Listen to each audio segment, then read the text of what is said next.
Hey, Blue Collar Millionaires. It's Chris Garrison here. Kevin's in transit today, so he's not going to be able to join us, but we've got some spectacular guests. We've got the Butler brothers, Jeremy and Jubal Daniel Butler. These guys live in the same town I do, Tupelo, Mississippi. Matter of fact, they're the ones that got me introduced to real estate in a big way by sharing one of the masterminds that they were in.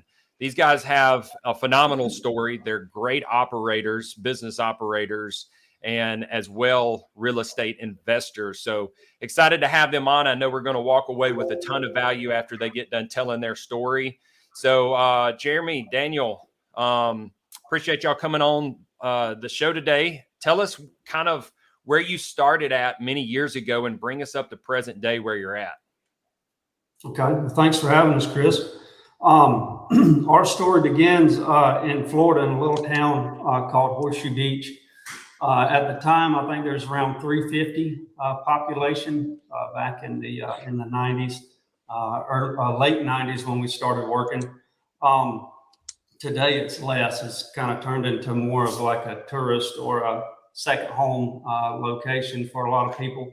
But very small town, so it wasn't just a ton of opportunities, but we did. Our brother-in-law started a mini barn portable building business when we were. I was 14, and I believe Jeremy was 13, and he allowed us to come and work after school, and he taught us how to build these buildings, and within a few months, maybe 6 to 8 months, we got pretty good at it.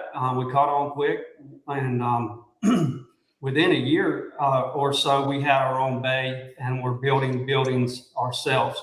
And he paid us piece rate, so right away we seen the value of learning how to work more efficient. And the harder we work, the more efficient we work, the better we got paid. And so we really credit a lot of our mindset early on to Jeff and what he taught us there. Fast forward a couple more years. At the time I was 17 and Jeremy was 16. We went out on our own and we started building boathouses, seawalls, and docks. And then we come across, well, actually a guy we knew that was a delivery driver for the metal company my brother-in-law started. Went to a neighboring town there, and the guy that he was delivering to needed a roof installed, and he had just purchased the metal, and he was looking for an installer. So this guy sold our labor, and without even talking to us, he come back and said, "Hey, I found a job for you guys. It pays this. Go do it." And so we did. We went over there, and we knocked it out. I think it was 6 hours. And we both cleared around $600-800 each. And man, our eyes were open at that point. We were really familiar with metal already from installing it on the barns for years. And so it's just a real easy fit and great money. So we started going down that route and started what later become known as Butler Roofing. Jeremy went and got a state license. We become roofers statewide in Florida. At one time, we had 3 crews running full time, and just really knocking it out of the park, man, for several years until 08 come along, and things really took a halt in our business there in Florida. We slowed down tremendously.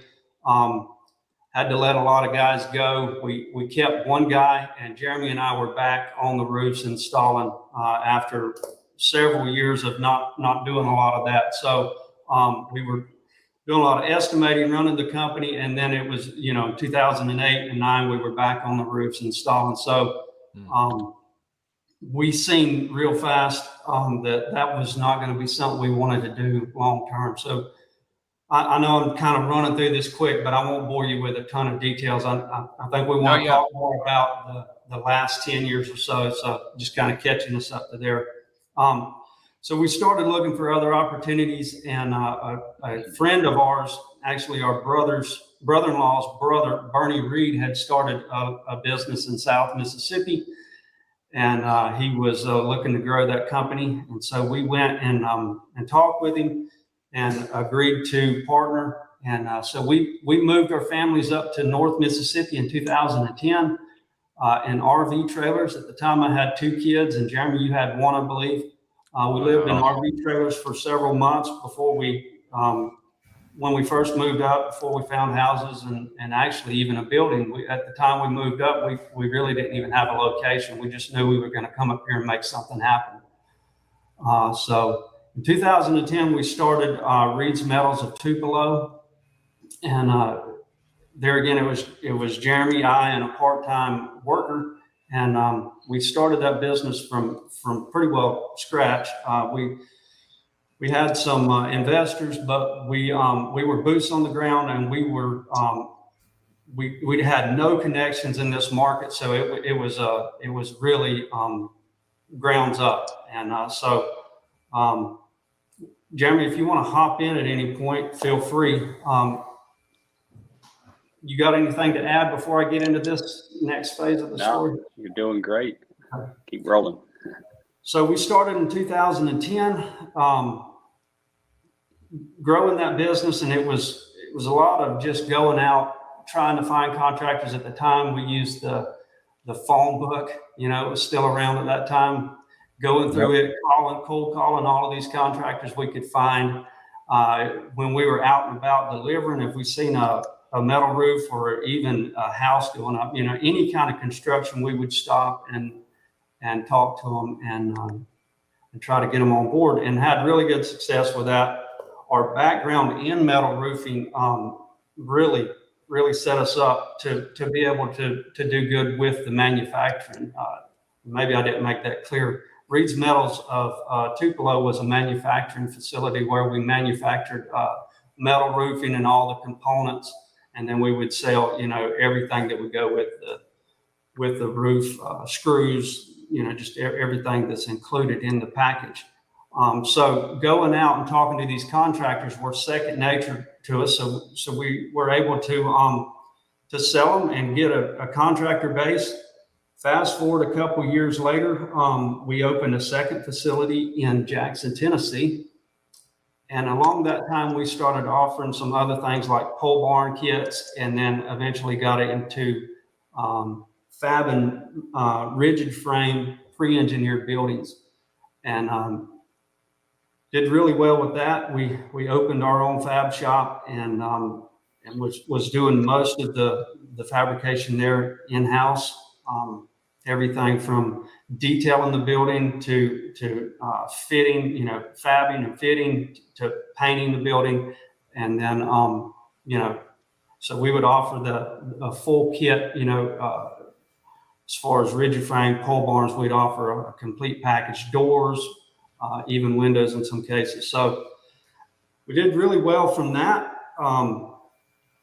The buildings took off. It was in 2018, the year we sold, the buildings were about half of our building sales, overall sales. So it's a good move getting into the buildings, but it had a lot of complexity with that. There was a lot of moving parts within the company. And so I believe it was the end of 2016, we made, no, actually it was May of 2016. We made a really big push to hit 3 million in sales one month, and we did. And then it come time to produce all of that, and we fell apart. Actually 4 million in sales.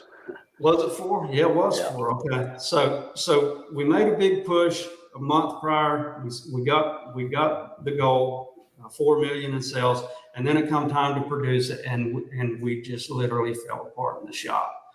And so that really was an eye opener to things like our processes and our, just everything, our systems, operations, that we needed to take a step back and really look at what we had. And that's where we really started gaining a lot of ground with the EOS entrepreneurial operating system. We fully implemented that. We had an implementer come and we would do offsites. And over the next year, we fully embraced that system, brought it in, set up our core values, just everything that the system offers. And that's where we really, really got a lot of ground in our business there, Jeremy. And I think that if you want to pick up and maybe, or Chris, if you want to add something or ask questions at this point. Yeah, I know I'm kind of. No, man, that was excellent. That gave me a timeline to kind of see where y'all came from, and you didn't get to 100% present day, but we stopped at a pretty big milestone for you guys, which was the Reed's Metal business. I want to ask a question about the sales. So y'all had a goal of hitting 4 million that month, which is pretty audacious goal for I think most of our viewers would agree to. And what was your prior month sales so that we can understand how big of a difference that was in what you sold and the undertaking that y'all were looking at and trying to do the fulfillment side after all of those sales were done? I would say our average at that time was probably around 2.6. What do you think, Daniel? 2.5 Wow. million, 2.6, maybe 2.8. Yeah. It fluctuated a lot with seasonality too. So almost doubling it, and then put a lot of restraints on the fulfillment side. What was so I do want to find out, get a little clarity. So Reed's Metal was manufacturing. So were y'all give me an understanding of what that entailed, what y'all were doing inside, because I understand you had all the metal products and then you sold that to retail customers, or you sold that to installers that were selling to retail customers the installation. Like how did that logistically look?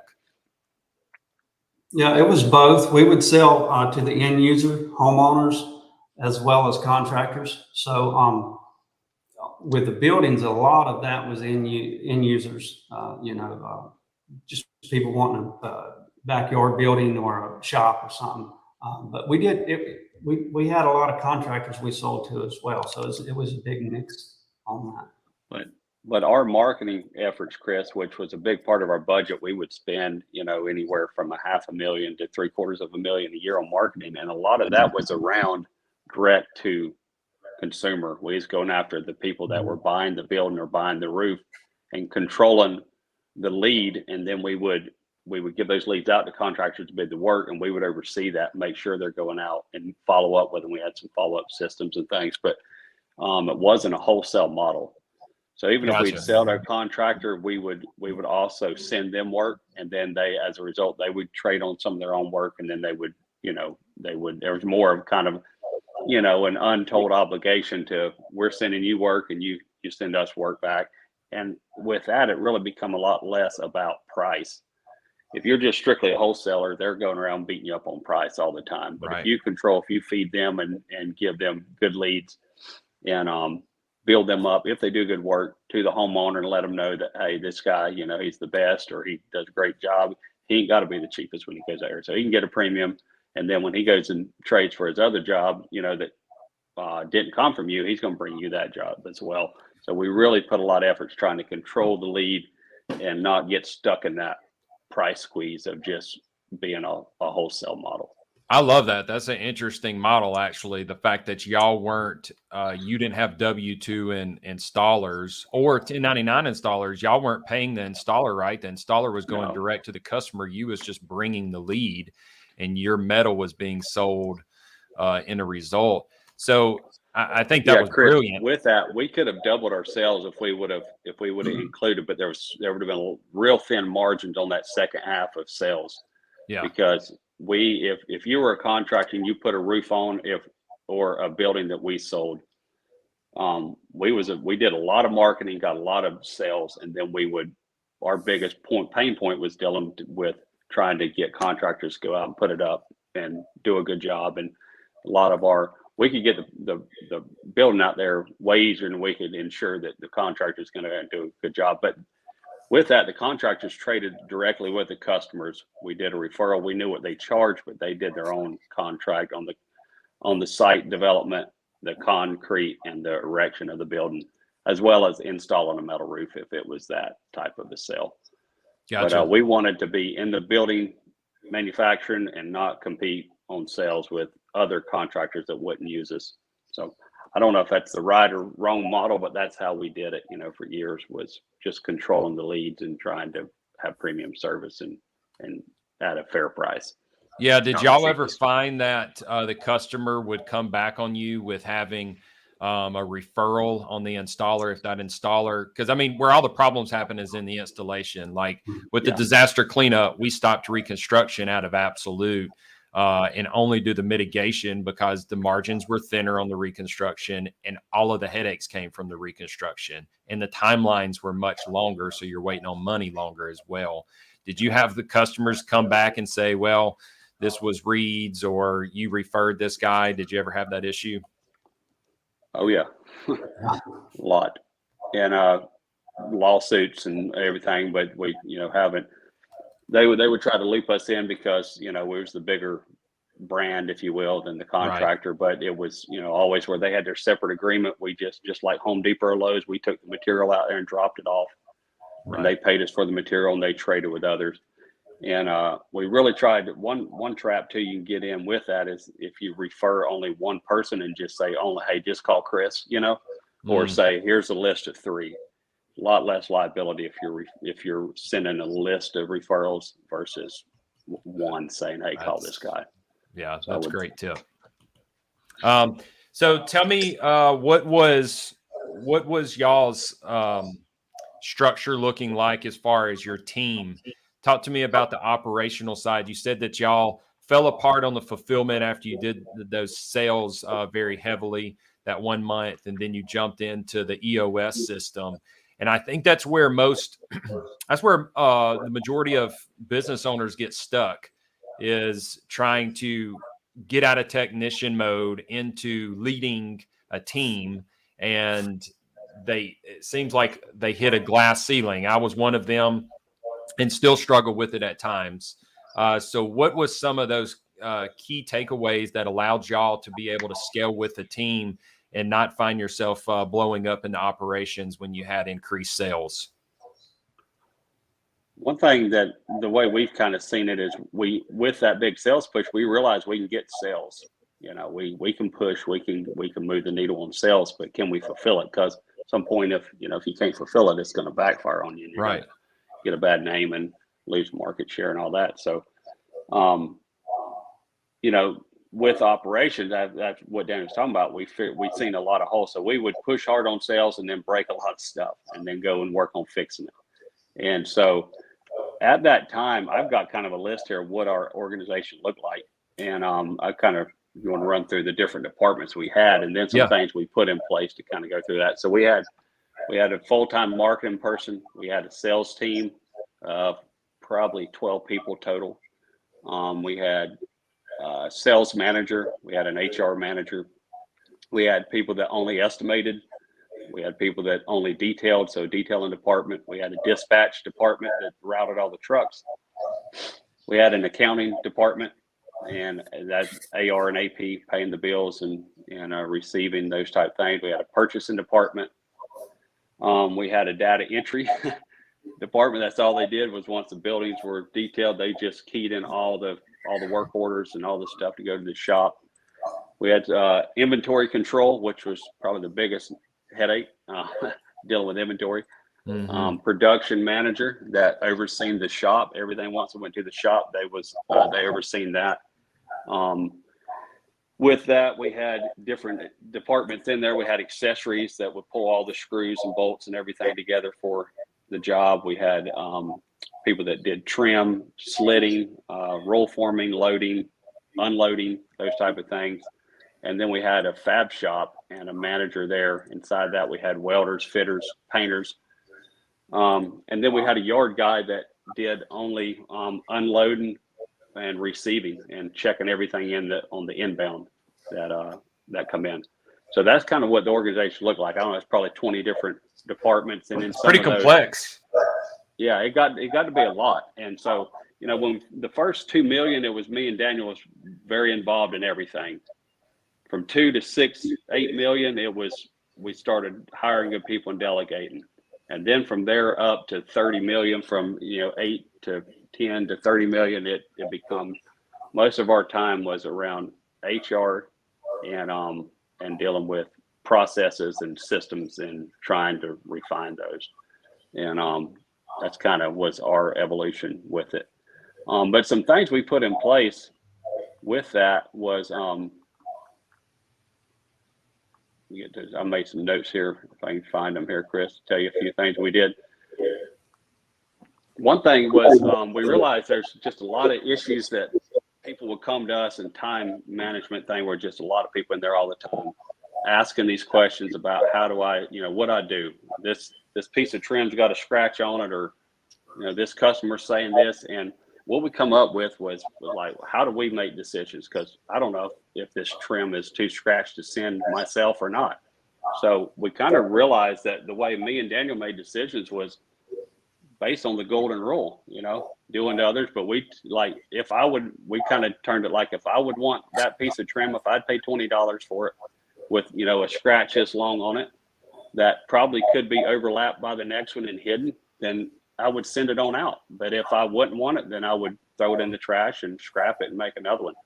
So that was a big push we did company-wide to really kind of get a lot of pressure off of us and create a culture of people that would make decisions on the fly, so they're more productive, they feel more in control, empowered to make decisions. And if they could honestly say, maybe we didn't agree with the decision, but they could honestly say that, hey, I wouldn't want that, or I would want that, so I sent it, then we'd stand behind them.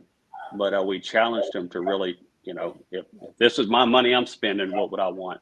So we created a slogan, WIWT, and we put that on the front door. We put it on invoices.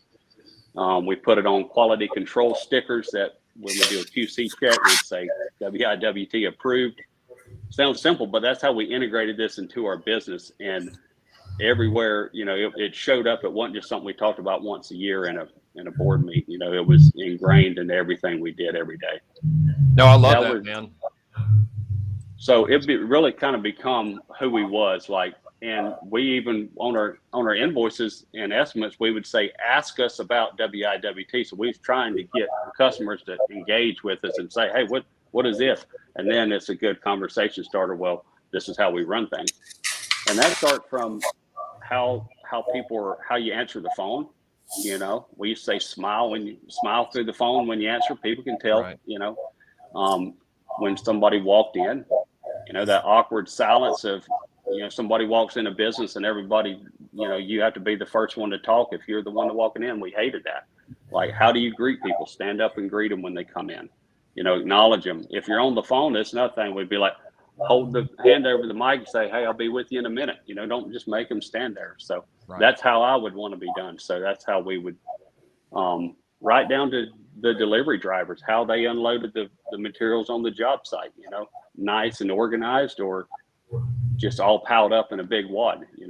If you was paying $20,000 or $2,000 for this roof, your hard-earned dollars, what would you want? So that was a big culture thing that really helped.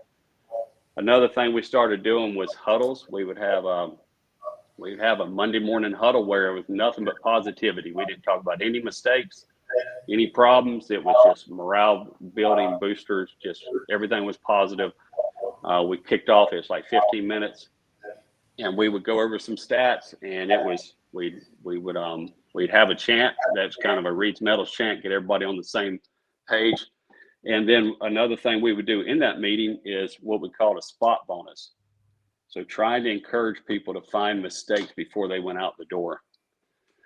So if a night loader's down there at 12 o'clock at night on second shift going through the invoice and everything's green color on this, but there's a red bag of screws, does he just send it out? Well, it says that on the paper, we're sending this all, 3 hours away. Do we go ahead and send the red bag out with it? Or does he say, no, there's no way this is right? Or call somebody and say, hey, is this right, before I send this out? If he caught that mistake before it went out the door, we would record those. And in that meeting, we would give them a spot bonus, which is $20 bill right there in front of everybody. Here's your spot bonus. Sometimes they get 4 or 5 of them. So they might get $100 cash in their pocket. recognition for doing something right there in front of the whole team. And that encourages other people to do the same. It's way more cheaper for us to spend $20 on a good team member and get people thinking like, hey, is this right? Or do I just send it out and let someone else worry about it? So they make some extra money, they get recognition. And if we got to send another truck to Memphis today on a 911 because the contractor needed green screws, and he can't finish the roof and there's rain moving in, it's going to cost us way more than $20. So that was something that we got dialed in. Another thing, Daniel, you chime in here, but I got a few other things to go over. Another thing was around hiring was getting good people, and we created. We would have everybody read a book called Rhinoceros Success. It's like a very corny, like elementary approach to kind of funny, lighthearted approach to all the success principles. And we listen to it on audiobook, or you can read it. So we created what we called our ideal customer was a rhino compared to a cow. And kind of the comparison in the book is a rhino. Every time you see a rhino, they're charging down what they want. They're going after it. They're going for it. Where cows are just standing around grazing, looking at you, just lazy looking. And kind of think about the DMV as cows. And we didn't want that. We wanted rhinos. We wanted people when they, the work there to come in and charge. So that's kind of become our culture. And what we started doing when we would interview people, we made this rhino speech, and it kind of told them what they're getting in for if they get a job there and what they're not getting in for. So if you're a rhino, this is what a rhino looks like. This is what we're after. If you get, if you like this culture, like you'll love it here. If not, don't waste your time and our time, basically. So we was trying to identify people without wasting our time. So what we would do, our process is we'd have our HR lady set up 10 or 15 interviews in a day, half of them show up. And then the ones that do, we'd have them sitting there and read that rhino speech before we went in there to interview them. And we had a lot of people that would get up and walk out.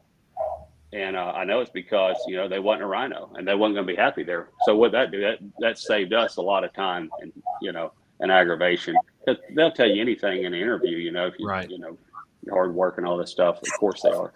So that was a hack that we did to really kind of weed out people that didn't fit into where we were headed, And the ones that were rhinos, man, they would get jacked up by the speech or the little pamphlet that we had. Yeah. And so when we went into the interview, they would be talking about the rhino speech, and it just you could really spot a true rhino through doing that process. And it become a huge part of our team and our culture I love that, man. Yeah. So that was an HR thing, which again, HR is a big part of our life at this time. We sit and waste a lot of time, on bad interviews.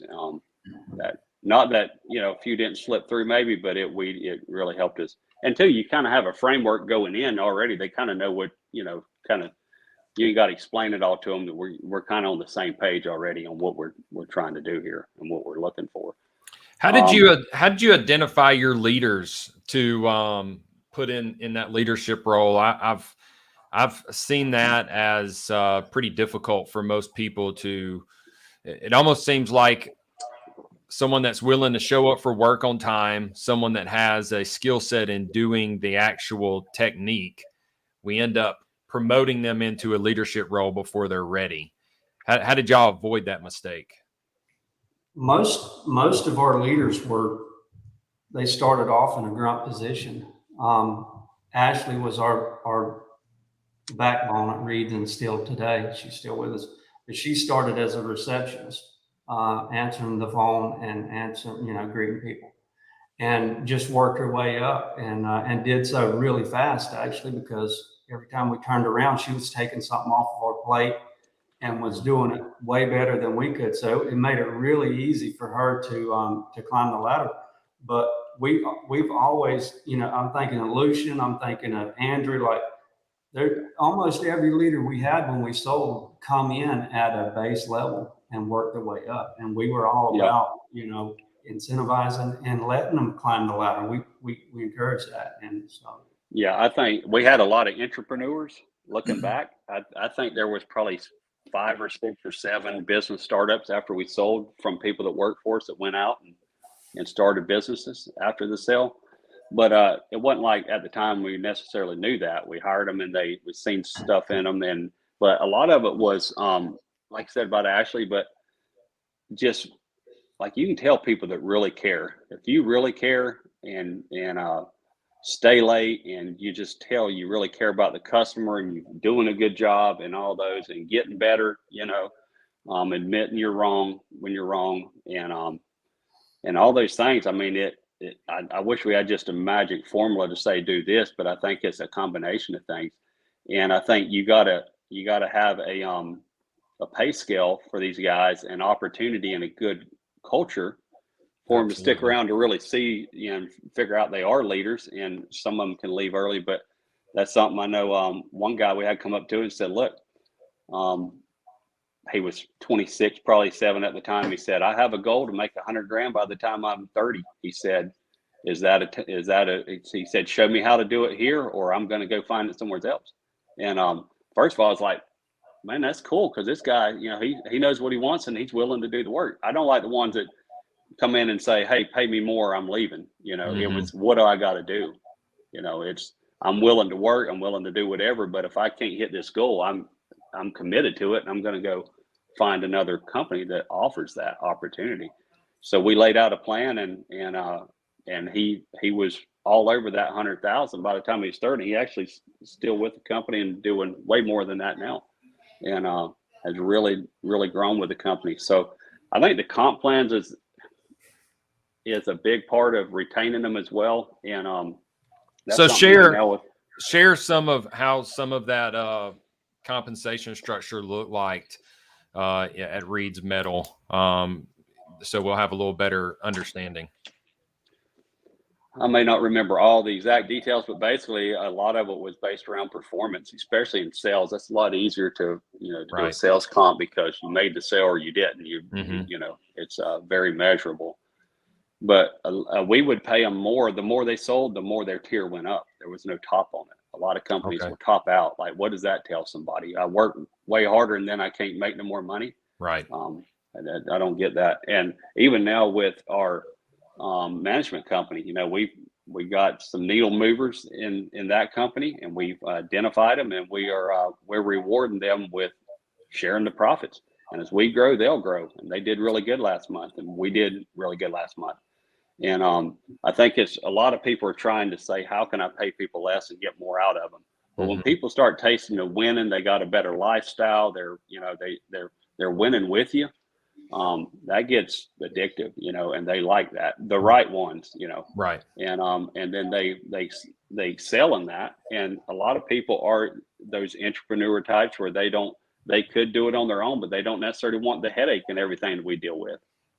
So if they can if they see a lot of opportunity, we see this much opportunity, but we got to deal with all the BS to get there. Yeah. If we can get there, and they see a lot their opportunity, and they can have that shelter from some of the hard, the hard knocks that we deal with, then it's a win-win.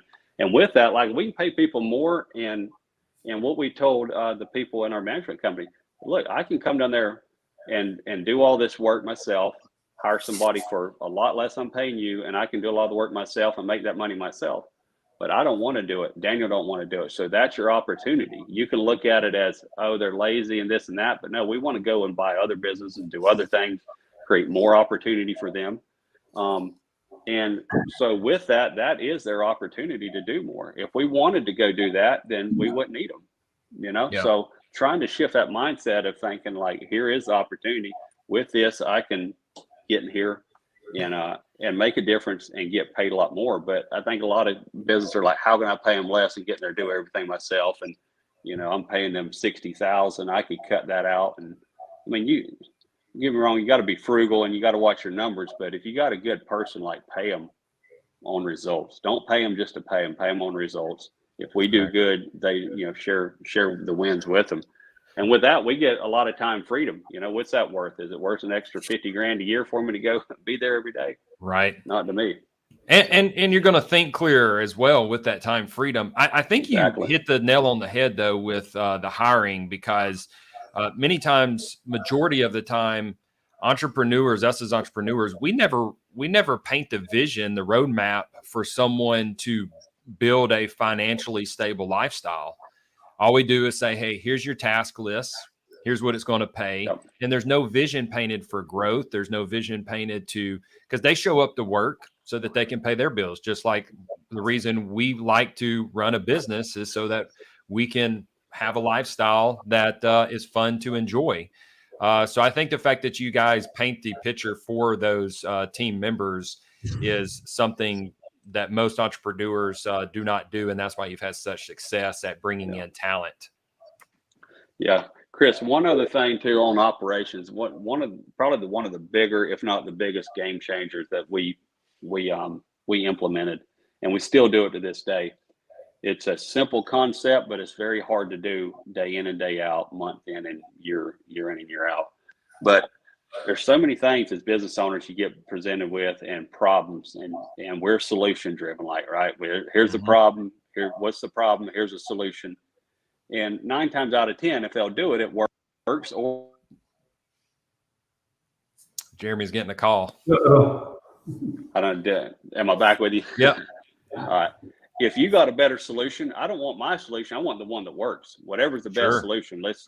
But all right. So now we found the solution, but let's do it. All right. And if we do it, it will fix this problem. Give an example. We had, on our roll former, every day we had to manually log what coil and the coil number that each job was ran off of, whether it was a 10-foot piece or 10,000-foot order. The operator had to log this stuff.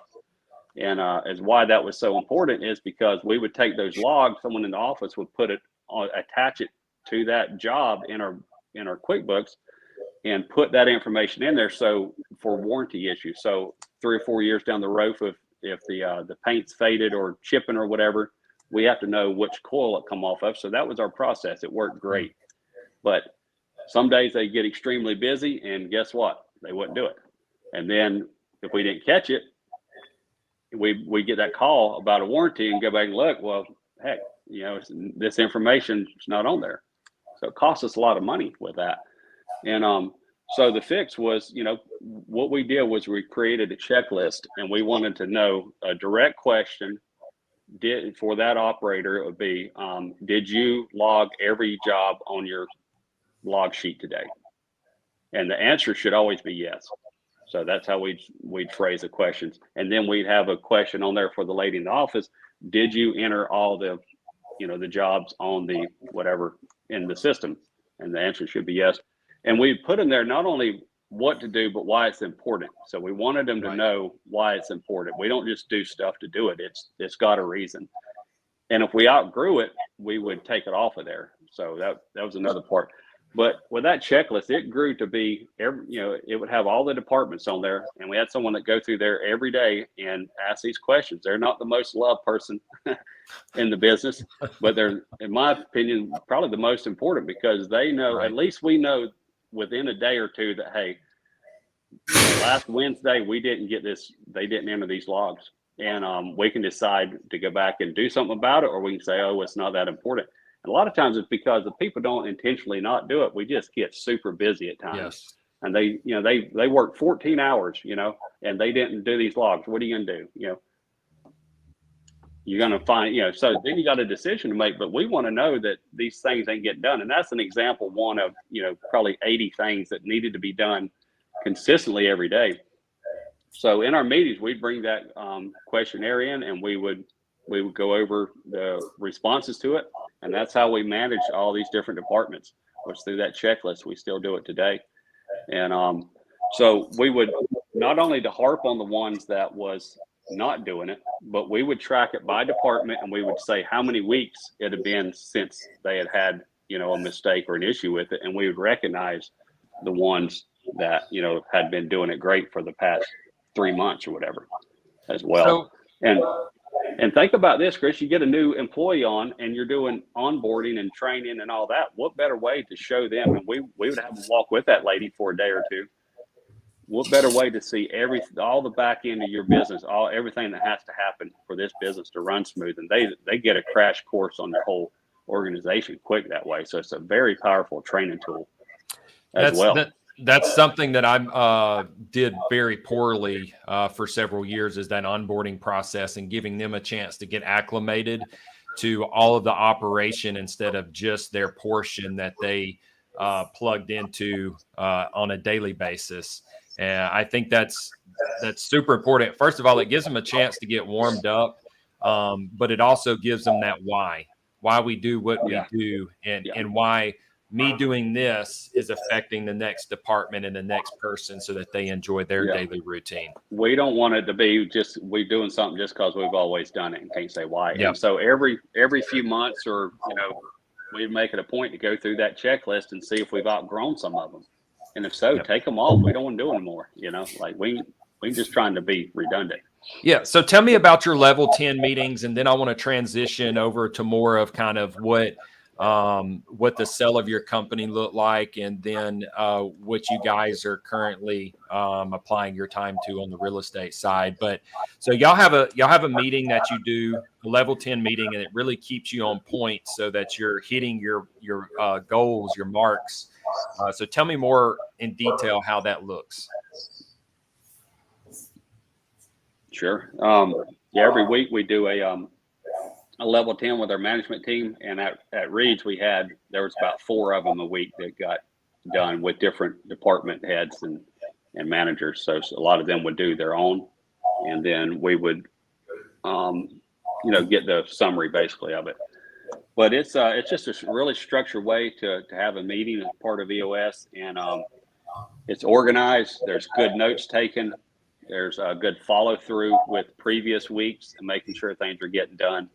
And you can YouTube, Google, or look on YouTube and find a lot of information on it.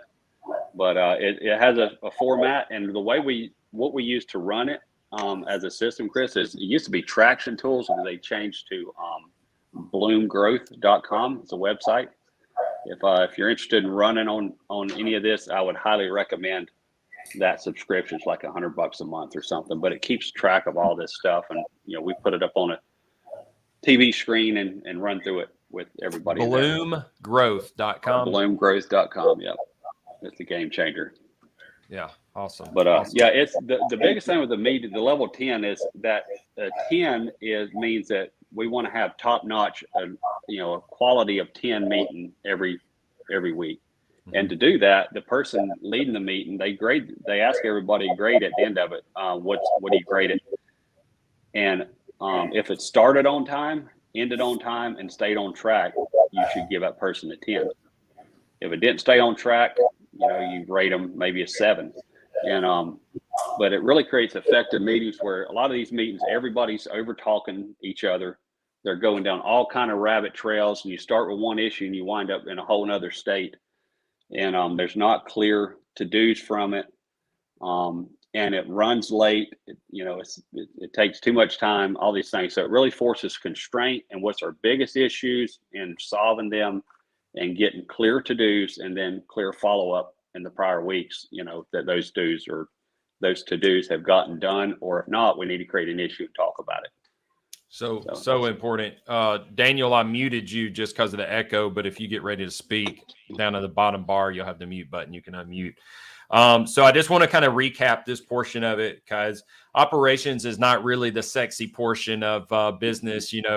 The marketing and getting the leads in and the potential money and the revenue side is always what's fun. But without the operations, doesn't matter what you're involved in, whether it's real estate or business, that's going to be the factor of whether it is successful or it fails.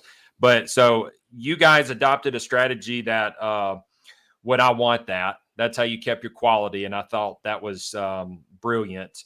And then you would do morning huddles.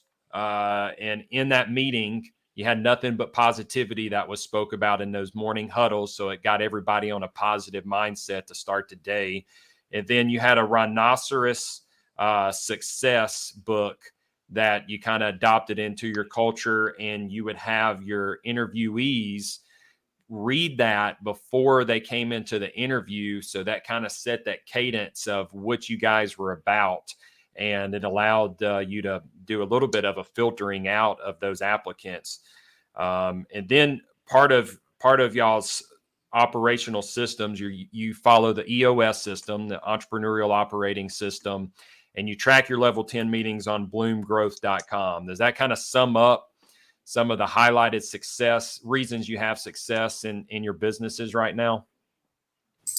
Yeah, I would say, and a couple of things on the meeting, that was a weekly meeting. We do it on Monday morning, just to positive. And then the book, they didn't read the book. We kind of summed it and made it our own takeaways and said, this is kind of what, and our core values that we got from it. We actually took Rhino and RHINO and made our core values from it: responsible, helpful to others, integrity, and that type of thing. But that was kind of a 3 or 4 page, something we typed up to say, read this. And that was our Rhino speech, we called it. Do y'all still have that summary? Yeah. Would y'all be shared? I think it's in the group. I think it's in the cartel group. But if not, we'll definitely. I'll look and see, because I would like to post that for guys to be able to grab if y'all are cool with me sharing that to the community. Yeah. Another part of that too, and I know we won't just get real granular, but the quarterly conversations were based around the Rhino and our core values too, and that plays a huge part in keeping team members on track and so that's another tool in the EOS. But we've had a lot of success from the quarterly conversations. Yeah, you guys have it dialed in. I've been super impressed. For the short time that I've been following y'all's success in business. So let's move over to kind of what that exit looked like. How did you find the buyer? When did you decide that you were going to be ready to sell? So was there a preparation period to make sure that all the numbers and the team was dialed in and the leadership was there so that you could leave? And then ultimately, when you did sell, and feel free to share numbers if, as deep as y'all want to go on that, but when you did sell, did y'all have to stay a part of it? Did you owner finance? Did you, was it just a big lump sum of money and you were out? What did that look like? Yeah. So we, with it was, Daniel talked about partnering with Bernie. So he did the same thing, kind of like a franchise model. And, so he had some other locations in other states. We were partners on 2 of those. Okay. And so the whole company, I think there were 6 or 7 locations when we sold. I forget exactly, maybe 7. But it was a purchase of all of them. So the buyer had approached us, hadn't put it out there. So that's kind of how that come about, and kept sending letters about wanting to buy. We did. It probably wasn't the best time to buy looking back, but it's hard to time that. But we were company wide and even at our locations as well, really a lot of growth. And with growth, there's a lot of inefficiencies a lot of times. So, probably, looking back, it would have made more sense to try to clean it up for a year or 2 and work towards a sale. But who knows, what the economy's been like then. So I think a bird in hand, type approach. Yep. Was let's do it. And so that's kind of what that looked like. But then one thing I want to add though, with those locations, and this is something we're kind of proud of with, I think one of our superpowers over the years has been able to, we understand sales and the importance of sales, and we understand operations and the importance of operations equally. So push and then fix operations, push sales. So we got great sales, but we had even better operation. I think a lot of people are kind of either one or the other. And so maybe that's why, if you're hiring, look for people that, have each of those skill sets. But I think we kind of a hybrid, if you will, in that. Mm-hmm. But when we sold, we accounted for 30% of the company-wide sales. Wow. But we had 40% of the company EBITDA. So that shows what all this stuff, this boring stuff we talk about, it's not fun, right? But it's the boring part of business. And to me, it's the backbone and what really creates a sustainable, sellable business. and to get a better, you get a multiplier on that, so you're making more money when you sell.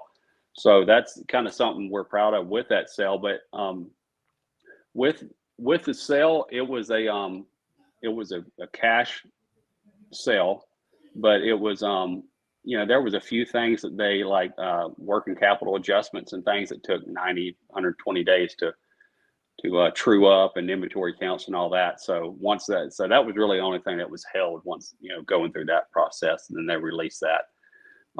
So it wasn't like where we carried any of the purchase price or anything creative like that. It was pretty straightforward. They did let us, they offered to let us put some money back into the combined companies. They had some other companies they rolled ours in with. Mm-hmm. And so they gave us an opportunity to put some in. It was kind of like a 1031, but they had a different word for it. I forget what it was called, but it was tax deferred what we put in. Yeah. And then, their goal was to grow it and sell it off again at a bigger, if they could get a higher sales number company wide, they would get another point of multiplier, so that was kind of the goal of that. So we was able to, invest some money in. 3 years later, almost to the week, they sold again, and we was able to get that money back and made a good return on it as well. So kind of got a second bite of the apple, which is kind of rare in those kind of deals. But that worked out really good. But other than that, the other question was staying on. I stayed on from, we sold in October 31st, I think. I stayed on till February the following year. So like about 14, 15 months, whatever that is. And that was probably about a year too long. So what was y'all had a transition. I wanted to know what in your head you were thinking about when y'all were like, okay, we've got this buyer. Y'all and your partners were going to be able to sell. You knew money was going to be coming in the hand. What did that transition period look like when you're like, okay, what are we going to do next? Because I know as an entrepreneur, as a business owner, our identity's wrapped up into these businesses. Oh, big time. Most of the time you don't say, hey, I'm Jeremy Butler. You say, I own Reed's Metal. We really do tie ourselves. So there's an emotional process that takes place. So did y'all have something else identified that you were going to move into at that point, or were you just still trying to figure it out? Well, there's a huge emotional thing and identity, especially when you moved up and it wasn't like you're around where you grew up and everybody knows you as, this and that, like your hometown. Right. And then you get in business, like no one knew us here. We was a stranger. And the only way we were known eventually was through business contacts, like that. So it was a lot wrapped up in that. So there's a lot of emotions with that, but the sale took about a year from contract to close. So maybe a little over a year. So we had a lot of time to think about it, and we knew we was going to have a 5-year non-compete, and that actually got extended a little more with that second term. So I think it's going to be 6 total. And knew we had to find something else to do that we, the previous 15, 18 years had been construction and manufacturing in that industry, and that was over for a period. And just having some money is nice, but not having no income is a different type of stress, so right. It's like, how do we go out and walking away from this, kind of the golden handcuffs and going out and start, can you do it again? And one of the lawyers involved and kind of made a comment about you turn chicken blank into chicken salad once, but basically I don't think you can do it again. So kind of, that was our goal, I guess, to go out and do that, but in a whole different industry too.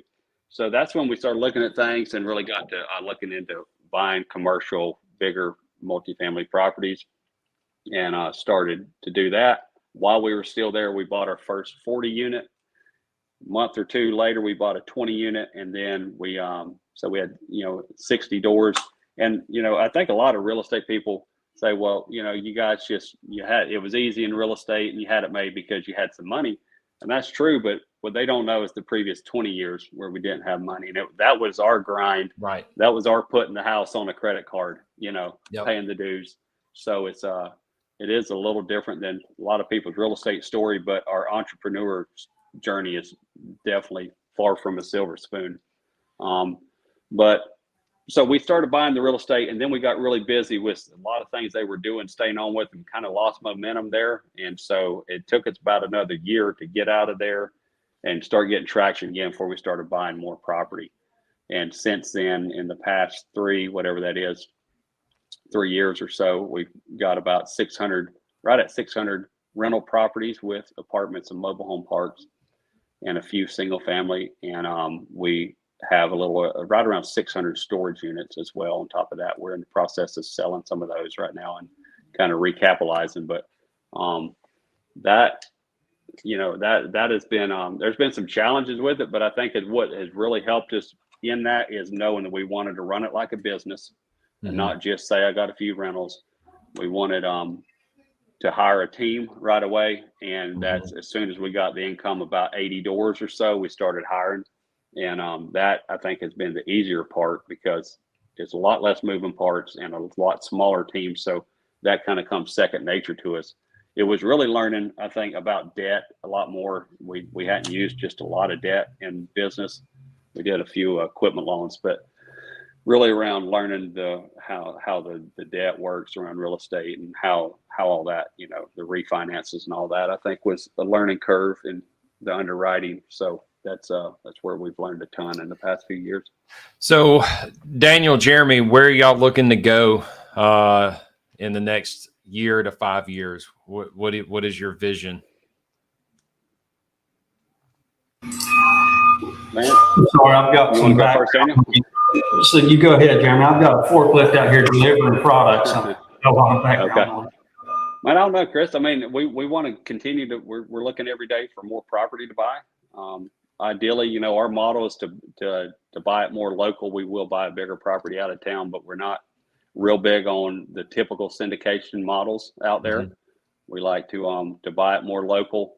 With that, we're able to self-manage, which I think is very important, and really operate at the best you can. So, we're really looking to buy more property, and ideally here in Tupelo or the northern Mississippi. Right.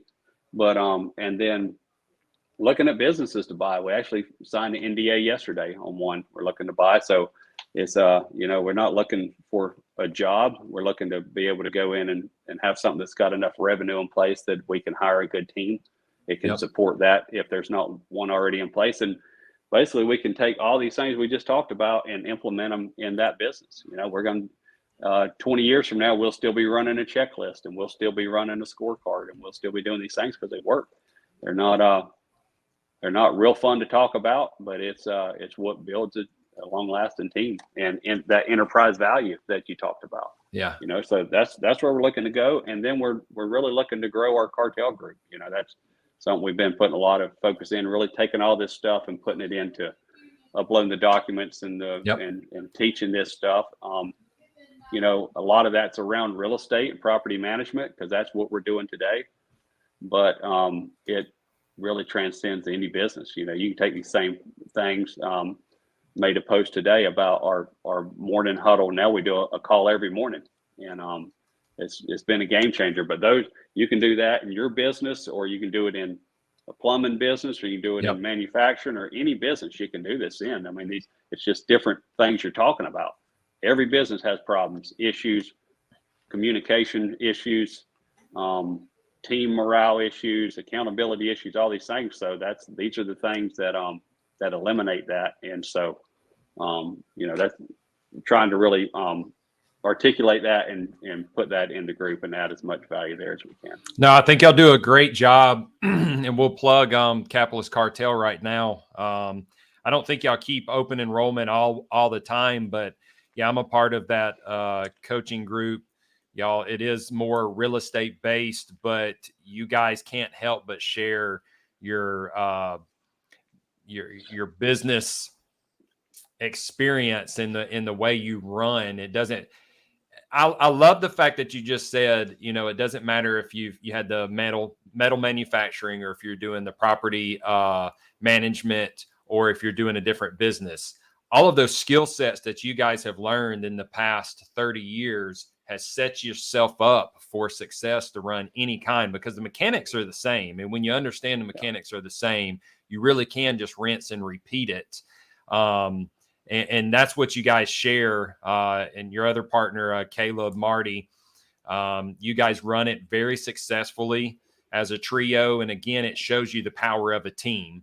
And that's what y'all model in all of your businesses, is to build a team, rely on a team, so that you can have massive success with just small percentages of multiple endeavors, as long as you're working in your genius. So Capitalist Cartel's Facebook group, tell us more about that. How do people get involved in it? Yeah, we do an open enrollment. We try to really add the value, in during the close period. So we find that there's a lot of back and forth goes on during that. Add members, so we kind of it's more efficient for us just to have a period that we focus on that, and then a period that we focus on add value to the group. So we're having our next open enrollment is the 15th of this month. We're going to take 25 new members. We have a wait list now, about I think we got eight or nine people maybe on that list now. So looking to fill that up and then add those members to the group and add a lot of value to them, and try to take what we've learned over the last 20 years and try to short that. That's kind of the fun thing now is it's not just about what we can get for ourselves, but how we can help other people.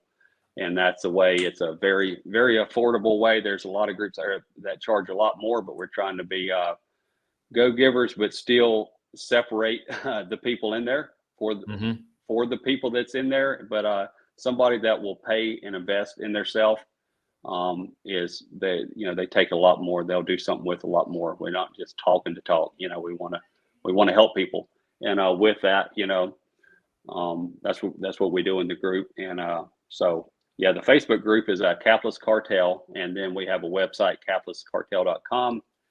And up in the top right corner, you can click on the wait list button there and join the wait list there if that's something. Or reach out to me and Daniel. I can don't mind leave my cell number or whatever here, but we would have happy to help in any way we can with even if the group ain't a fit for you. So absolutely, man.